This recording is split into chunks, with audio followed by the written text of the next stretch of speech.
Oke,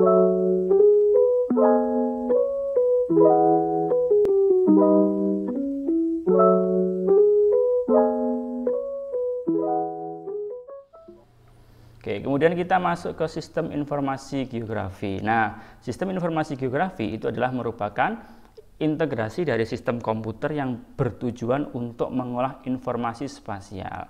Jadi informasi spasial itu adalah informasi yang bersifat keruangan. Nah, secara umum tahapan yang dilakukan dalam SIG itu nanti adalah memasukkan, ya, menyimpan, memanipulasi, menganalisis dan menghasilkan informasi berupa data spasial. Nah, kita cek. Nah, ini adalah komponen dalam sistem informasi geografi. Ada 5, ya. Ada pengguna, perangkat lunak, perangkat keras, metode, kemudian ada yang namanya data. Pengguna. Pengguna itu nanti berkaitan dengan siapa nanti yang memakai atau yang menggunakan. Jadi bisa nanti BPS atau Badan Pusat Statistik. Nah, kependudukan nanti bisa. Kemudian nanti BIG, Badan Informasi Geospasial. Departemen PU atau Pekerjaan Umum. Kemudian ada yang namanya Bagus Surtanal, Badan Koordinasi Survei dan Pemetaan Nasional, dan manusia. Nah, yang sering kita pakai kalau di manusia, ya, itu nanti yang terdapat dalam HP itu biasanya adalah map. Nah, map itu adalah salah satu produk dari sistem informasi geografi. Jadi misalkan nanti kamu tersesat, misalkan nanti mau main ke rumahnya orang atau ke rumahnya teman, ketika tidak tahu jalannya, tidak tahu lokasinya, tinggal share ada lokasi, nanti tinggal jelajahi, selesai. Itu adalah salah satu produk dari SIG. Jadi itu sistem penggunaannya seperti itu, digunakan oleh manusia. Kemudian ada yang namanya perangkat lunak. Perangkat lunak itu adalah softwarenya atau aplikasi yang digunakan untuk mengolah tadi, ya. Jadi ada di sini ada Ilwis, ada ArcGIS, GIS, kemudian ada Idrisi Silva, ya. Jadi nanti perangkat lunak, ya, pada komponen SIG ini nanti berupa program atau aplikasi. Jadi yang berfungsi untuk memasukkan, ya, untuk memproses, menyimpan, menganalisis dan menampilkan tampilan grafis seperti itu. Kemudian ada yang namanya perangkat keras. Kalau ini tadi perangkat lunak berkaitan dengan aplikasinya, kalau ini adalah perangkat kerasnya. Jadi perangkat keras itu biasanya perangkat yang kelihatan, ya, yang bisa dipegang dan lain sebagainya. Ada yang bilang kayak gitu. Jadi perangkat keras dalam SIG nanti ada yang namanya digitizer. Digitizer itu untuk menjiplak kayak gini, ya. Kemudian ada komputer, CPU, mouse, ada juga yang namanya GPS seperti ini. Ini adalah contoh dari perangkat keras. Kemudian ada yang namanya metode. Nah, jadi metode itu nanti biasanya kalau di SMA itu nanti ada yang namanya buffering sama overlay, ya.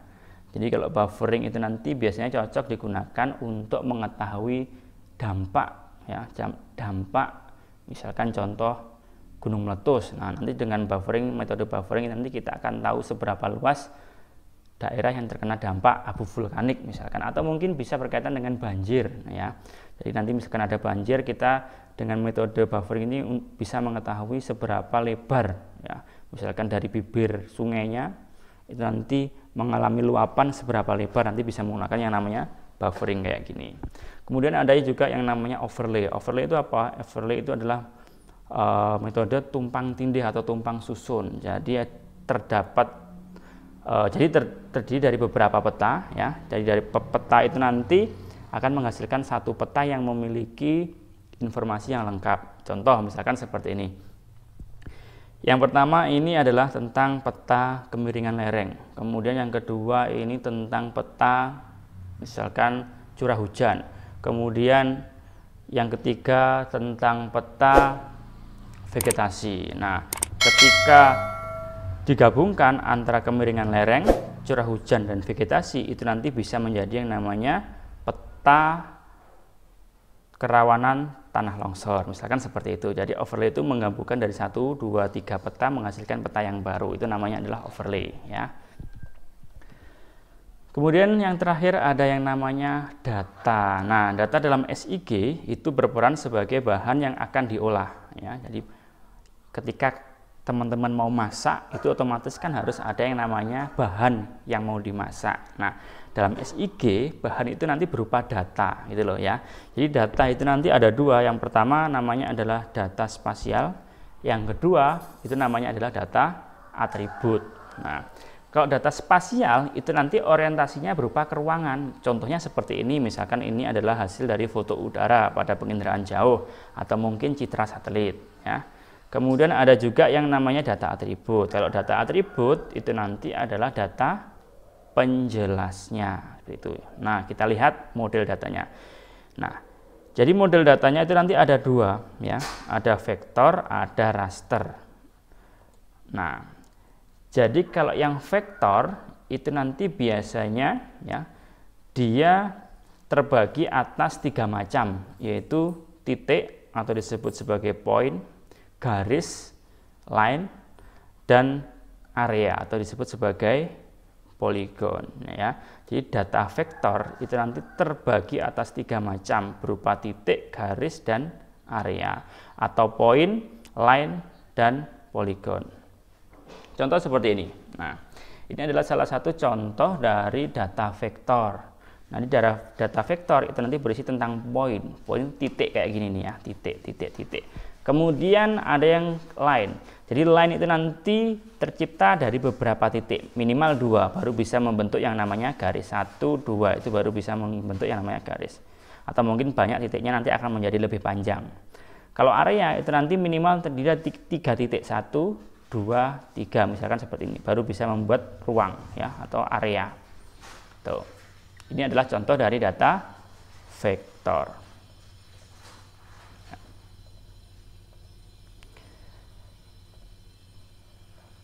Kemudian yang kedua ada yang namanya data raster ya. Jadi data raster itu nanti mempunyai struktur data dalam bentuk matriks atau pixel. Jadi pixel itu picture cell ya, bagian terkecil dari gambar misalkan. Kalau misalkan teman-teman pernah foto ya, kemudian ketika teman-teman perbesar itu kadang-kadang fotonya itu gambarnya pecah itu kayak kotak-kotak. Nah, itu adalah pixelnya kayak gitu itu. Nah, itu nanti akan membentuk grid ya. Jadi grid kayak kotak-kotak gitu. Jadi setiap pixel pada data raster itu nanti memiliki nilai tertentu ya, berupa nilai pantulan itu 0 sampai 255 dan memiliki atribut masing-masing. Nah, termasuk nilai koordinat yang unik.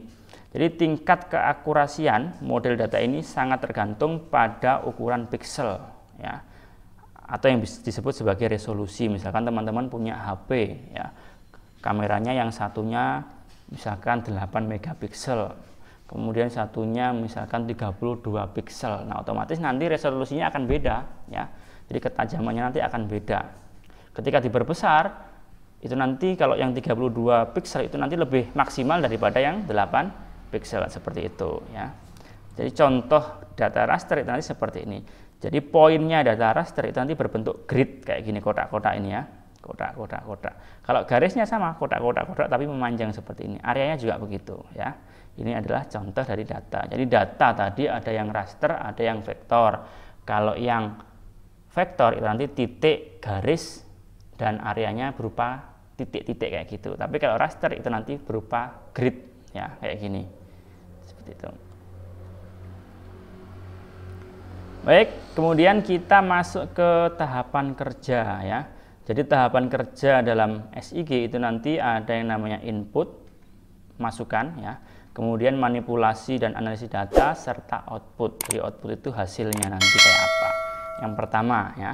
Jadi data yang digunakan sebagai input atau masukan itu nanti terdiri dari data spasial dan data non spasial. Nah, data spasial itu nanti berupa apa? Jadi berupa peta analog, citra satelit, survei dengan GPS. Nah, kemudian memasukkan koordinat secara manual itu nanti masuk ke data spasial.